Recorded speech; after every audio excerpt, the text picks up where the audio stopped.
Hi everybody, we're still in Tucson and we are here with Peter Christianos, who is one of the founders of the Opal industry, working with his family and his dad, and has a lot of experience. And I've just brought some of the material that you guys are going to get to choose to work with if you want to. And so we're going to spend just a minute here with Pete, and he's going to talk to us about some, I don't know, whatever he wants to tell you. So what I like about what you chose, Cheryl, is that you chose some Mintabe rough, which is, you know, probably the hardest opal you'll find in the world. You can hear it, you know, it sounds like fine china, I guess, or crystal perhaps, as you get in good glasses. Yeah, it comes from sediment that is of the Ordovician period, which is the oldest opal-bearing sediment in the world. So, as a result, this opal has, if you like, been in the ground the longest, and therefore it's had enough time to harden, you know, to the maximum rate, I guess. Opal has water content, so it's a living gemstone, and this material, as I said, you know, what makes it special is it's had longer to form and harden, you know, solidify, etc. So it's really stable material. Beautiful stuff to start cutting on. Pretty much probably what I did as a kid. I started cutting white opal from Cubipede, and then I think I was about 7 when I started cutting, and like really cutting, finishing a stone, cabochoning it. They used to be really high ones, a bit like the Ethiopian material gets cut these days, but oh, they are really high domed, aren't they? Often they're too high domed. However, this material is going to be a challenge in the sense that you're probably not going to get the domes out of it. They're going to be flatter faces, flatter stones overall, because it's seam, and the color bars are a challenge, as you know, Cheryl. Can we put a little water on? Yeah. There's a jelly bar in this, which is thicker than the dominant bar. The dominant bars in this are possibly like a mil thick or so, and those bars preferably should end up on top of the jelly material, and the jelly will give it a background sort of kick, I guess. So, however, you're going to get two-sided stones from this material, so you should be able to cut stones that have faces on both sides of them. As you put it though, you may choose in some instances to split the stone with a blade. Like in this case, you don't really have that dominant bar, you just have the jelly bar. Maybe you could split that and try and double up. That's what we do with boulder. That's why we love boulder more than any. But yeah, look, this material's been out of the ground for 35 years. I like selling this to good people because, you know, it's not going to come back on me, and they're going to be excited with what they get out of it. It's something they can leave to their kids, whatever, you know. That's great. So, I'm glad that you chose this. What should they be careful about when they cut this? Well, look, with any opal, I guess, you know, even with the boulder, I'd love to tell you more about boulder, but the thing is, you're going to remove the sand. Sometimes, however, if you work out where the back of the stone is, you may retain some of the sand, only because you might have run out of where to go, if you follow. But generally you should be able to get clean stones with this, so that you've removed sand from all sides. Great. They're not going to be highly included. What to be careful of, I guess, is orientation. So yeah, the decision of whether to split the stone, as you mentioned, you may do. So you may be sawing. I mean, this piece is too thin to saw, but a piece like this one, of course, it's got multiple color bars. You may attempt to saw it and try and, you know, double up as we do with the boulder. Yeah. But let me show you. Just wait, look at whatever you want to show us. This is great. Yeah. Okay. And this is a great point to start. They're just good standard color bars. This is a great piece here. Look, full color.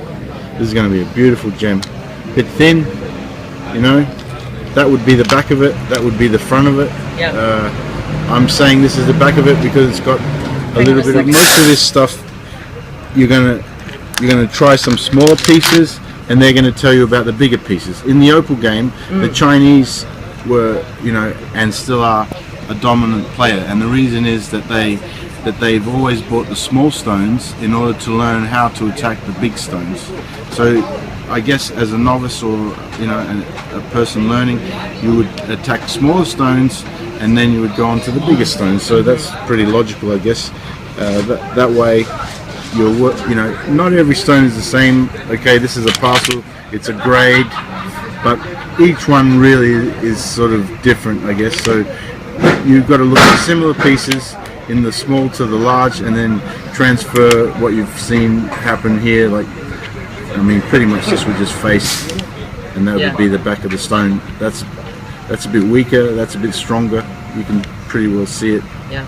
But like I said, maybe test the smaller ones that are similar, to the larger ones. Like in this instance, it's Pete, I think similar. that's a great point, because if the parcel all came from the same field or the same run or I'm not sure if I'm using the right words, but the material's going to be same field, same run, similar throughout. So start with a smaller stone and figure out what stuff occurred in massive levels as well. Like they'd be picking out material, over an area the size of my booth, heading towards the UPS and even bigger. They find it in a level, it's very consistent. The geology, okay, they're looking for variation in the ground, steps, movements. However, the opal is going to form, in large plates where this occurred. Unfortunately, not a lot of opal is coming out of Minterview anymore. It's an Aboriginal reserve, and it's been tied up mostly, with green tape or native title, claims. It was probably one of Australia's biggest opal booms, Mintabe, in the 80s. So it sort of followed the major booms in the 70s and such. And Mintabe was the mainstay of production for maybe 20 years during the 80s to say 2000, I guess. Yeah. Was that a particular mine, or Mintabe was it a big open cut? Township. It's north of Cubipede, a couple hundred kilometers north of Cubipede, and it's in red sand dunes. As I said, the host rock is older than any other strata, so that in which opal occurs. So Cubipede is basically a younger sandstone that the opal lives in. Opal lives in sandstone. Sedimentary opal lives in sandstone, and you can still see the sandstone, on the crust of these pieces. That's the host rock, so to speak. But it's closer to a quartz site than an actual sandstone like what we find in Queensland. It's a lot creamier on the top of that rock. I forget Osmondport, I think. That's a softer type of sandstone. So let me show you. Pete, when I walked up, I knew exactly what this was. I knew it was meant to be. How did I know that? I mean, I have a hard time explaining it. It's like it's seam, but yet it's like on both sides you can see the sandstone, almost like concrete on both sides. But true, concrete, yeah. That's probably the telltale sign. The very hard sandstone crust. The uniformity of it probably also would have told you. That particular sound, very important. That is super durable. Does it come in black? Yeah, well, some of them are smoky. That's another thing that would have told you.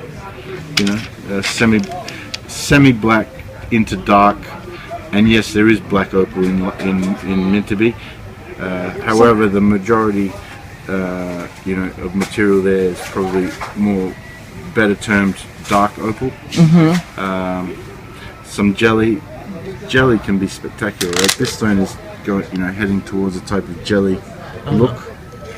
And then, as I said, if you got that really strong color bar in there, which isn't present in this one, if that were overlaying the jelly beneath, you start to get quite a lot of depth to the stone as well. And they're not all going to have it, and sometimes you're going to have to take that finer, brighter bar down almost till it's its end, because there's a lot of good jelly behind, and the fine bar is very close to a potch, I guess. So you're going to have to try and remove the potch from it in order to get the most brilliance out of the stone. That's the trick. To get into That's the jelly. trick with this. Yeah. So don't be afraid to lose the bar. You're gonna, again, you're gonna go back to that principle of testing the small ones, maybe making some errors on the smaller ones if necessary. Everyone makes mistakes. Experts make mistakes. That's why they're experts. They've made mistakes. Yeah. So Good. you Thanks. just got to try and minimize your mistakes.